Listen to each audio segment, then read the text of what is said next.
এই বাসায় আপনি থাকেন? হ্যাঁ, এখানে কিছুক্ষণ আগে এই দুর্ঘটনাটা কিসের হয়েছে বা এই বিষয়টা কিছু জানেন? সকাল থেকে ঝগড়া। এখানে যে কিছুক্ষণ আগে যে দুর্ঘটনা হয়েছে আপনি এখানে ছিলেন? আমি কলপার ছিলেন। যখন হলো ছুরি আঘাত করে তখন আপনি কি কান্নার শব্দ পান নাই বা চিল্লাচিল্লি?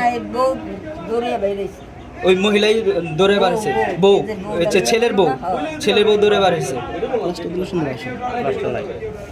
ছেলের বউ দৌড়ে আসা কি পরবর্তীতে কি হলো? বা ছেলের বউ যখন দৌড়ে বেরিয়েছে, ও ভাই ও সোহেল ভাই ও কই আছেন আপনারা ধরে দেয় তখন তার হাজবেন্ড কোথায়?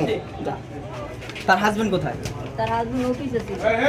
আপনি কেন মারছে কেন? খালি ঝগড়া, যাত্রা করে। হাজবেন্ড কি করে? যাত্রা করে আবার বর্তমানে একটা জয়েন্ট হয়েছে বালুমাঠ কোন জায়গায়? ওই বালুমাঠ এই যে মাসলা আসছে না এখানে ব্যবসা করে না সিকিউরিটি কি করে? সিকিউরিটি গার্ড করে না যাত্রা করে? কোনটা করে? না সিকিউরিটি আমি একদিন দেখছি, আমি কেটে আমরা সালাম এক মাস তো ভাই ওখানে গত কোন জায়গায় সিকিউরিটি গার্ড জানেন? ওই যে এই যে সামনে এই যে সিকিউরিটি গার্ড না মাসলা সামনে একটা এই যে দিয়া বাড়ি জানি এটা বড় একটা অ্যাপার্টমেন্ট